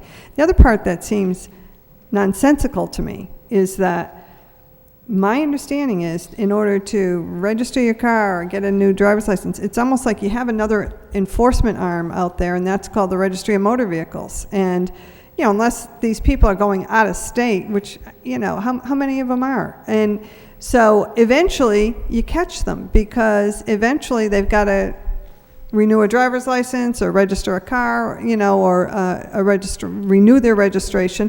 And when they do, we're online with the registry. So that's an automatic collection. You gotta clear it up before. So what are we giving this away for? Or are we giving those away, I guess? That's what I want to know, because if we are dumber than dumb, So, and I can't believe that to be the case. So I guess I would like a breakdown to make certain that the ones who waltz into the registry and are told you got to pay, the city of Lowell X number of dollars, I don't want to be giving that money to this company because they happen to walk by, the file or send out a letter, number one. Number two, then what percentage are they collecting? I mean, are they problem collections? Are they people they got to chase down or find in other states, or people who no longer drive or don't own cars? How many could that be? So I want a lot more information about this contract, because over time, this, all these things add up to real money, so I would like to know about that.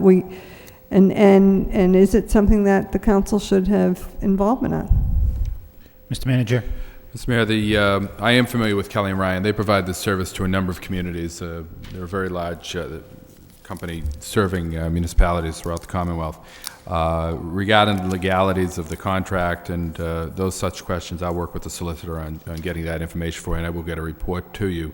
I do know that they have a very good track record in the communities that they serve, but I'm not fully up to speed on all of the issues that are involved here in the city with regards to their contract and the exact services included within that contract. I just know that they were brought on very recently, so I will look at that. That's frankly one of the issues that I do want the new CFO to be working on, and so I would probably indicate to you that a report of this nature will be brought in soon after he comes on board.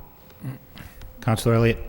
Thank you. I understand other communities may hire this company, Mr. Manager, which is fine, but we clearly have we have staff, and we have a parking office and a parking department that either we have staff that are capable of doing this, or we do a contract. I can only presume in the smaller towns they wouldn't have the personnel to do that, nor they might not have the magnitude of excise or tickets outstanding to collect it. So if you could make that part of your report, I think that'd be helpful. I will do that. Thank you. Councilor Caulfield.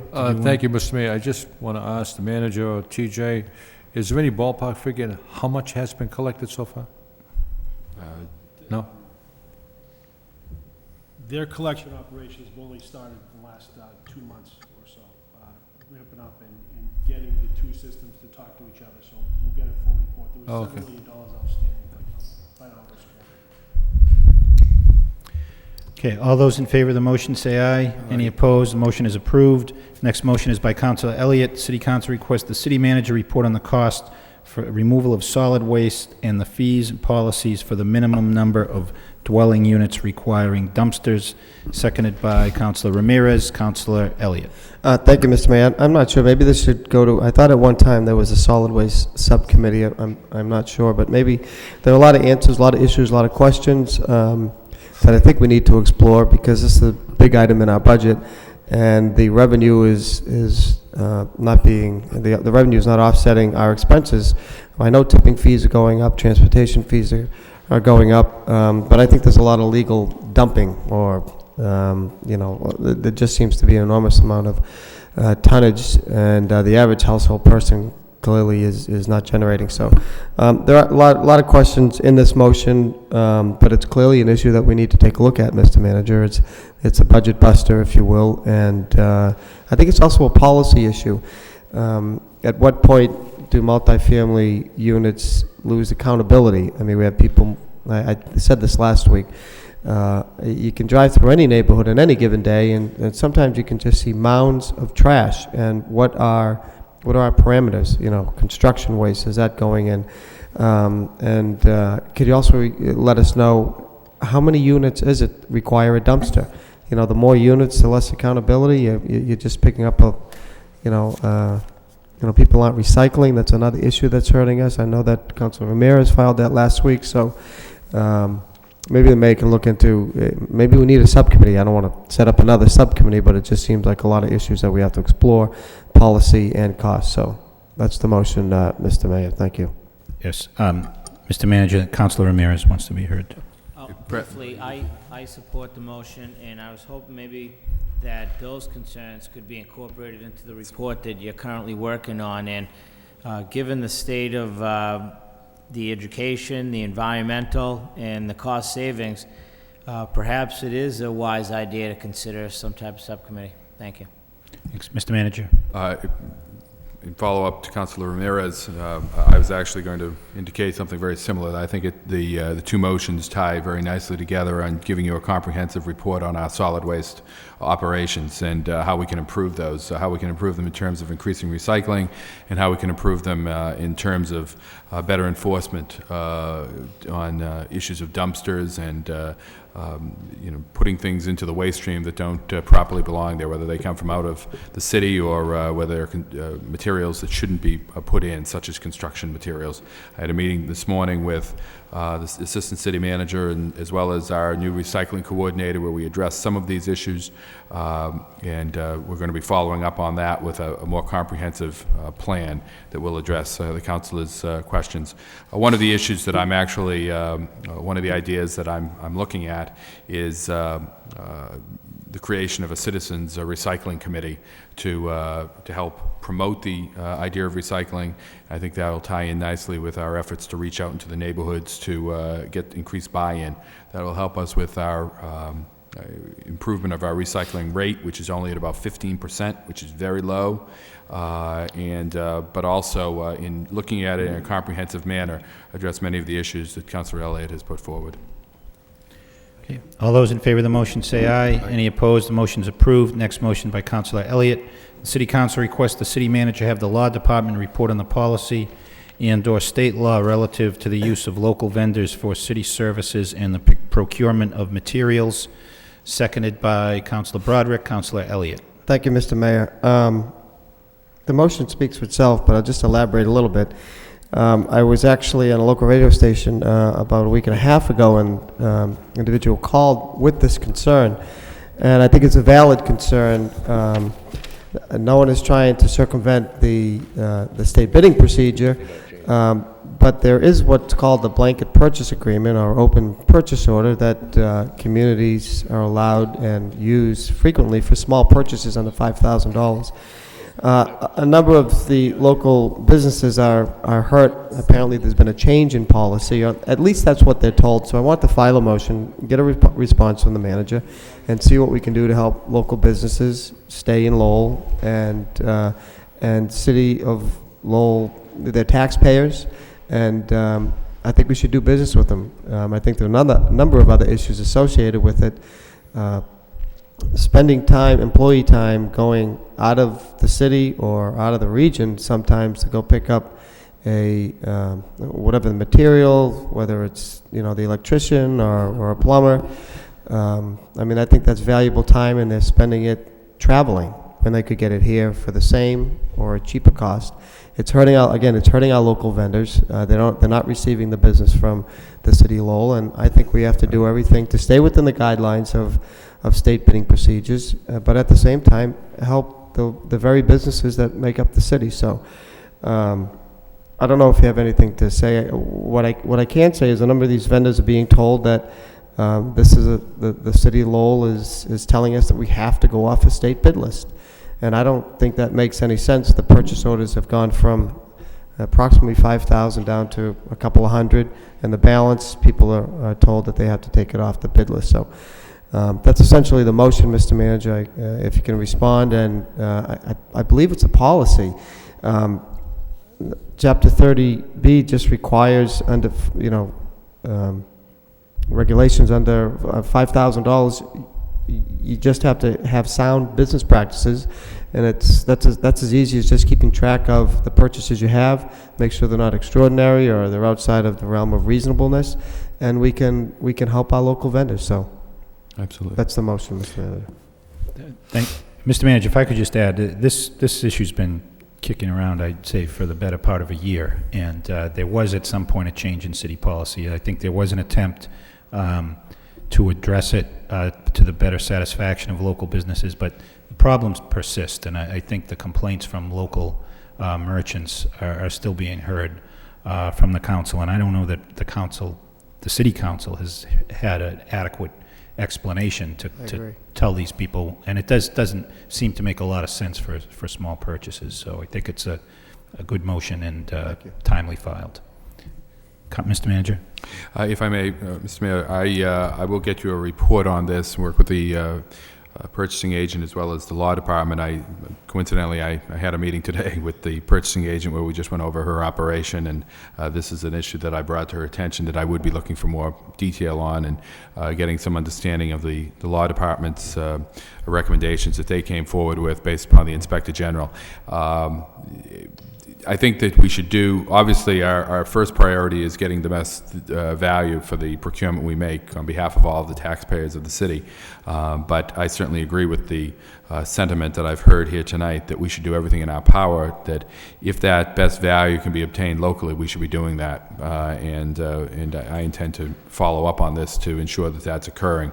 I also think that there are ways that you can go about this that can make that happen. So let me do a little work on that and get back to the council with a report along these lines. Okay, thank you. Just real quickly, through you, Mr. Manager, to the city solicitor, has an opinion ever been issued or rendered that, we're required, that the city is required to go take solicitations off the state bid list? That's the requirement. They're not allowed to go to vendors over a certain amount, because that is the concern, and that is what the vendors are hearing, and we have. That makes no sense. Can we? Yes. For larger purchases, do we? Yes. Munis, we did, I recall. But for small business practices, it makes no sense, again, to have to go off a state bid list to go get whatever it is. I mean, set up a spec. I mean, if it's for paper, of course, we know we're going to need a lot of paper. We don't want employees running down to wherever it is to get, Staples to get paper every single week. But for immediate items of a small nature, again, it's a waste of the employee's time to be traveling around, picking up a part that I have been told they can, in many cases, get at the same and then, or even less at the local vendor. So, is that the case? As an opinion, concern, question, anything been told? Because the vendors are being told this, and I think it's important for us to clarify. Right. Well, as the mayor had alluded, this issue has been kicking around, and there was some misinformation out last year. To be clear, excuse me, the law department has never ever suggested that we have to go off a state vendor list and not use local vendors. Obviously, everybody sees the benefit in using local vendors when you can. The problem here is that the way that these blanket contracts had been administered they were in complete and total violation of 30B. And we weren't necessarily getting the best bang for our buck because it wasn't clear how much money we were paying for all these individual items. There was a training seminar that we organized with somebody from the Inspector General's office. They came down, they did training on this as well as many other issues. And again, I'll work with the manager as well as purchasing department to prepare a report for the council, so you have a clearer understanding as to what kind of practices had been going on and what kind of practices are going on today and should be going on. Thank you, Madam Solicitor. I appreciate the timely manner because it's not as if we have to wait till the next fiscal year to help these vendors. If the case, we just have to put sound business practices in place, and we can do it. And vendors wanted to know that. Do we have to wait for this a whole fiscal year? And the answer is no. Okay, thank you. Okay. I believe that concludes the agenda. Motion to adjourn by Councilor Armin Mercier, seconded by Councilor Broderick. All those in favor say aye. Any opposed? We stand adjourned. Councilor Caulfield? Thank you, Mr. Mayor. I'm going to bring it to the manager's attention. Mr. Manager, is there a problem with the security contract with the parking garages? I don't know, but I'm not aware of any problems with the security contract. the contract, you don't? Okay. Okay. Stand adjourned.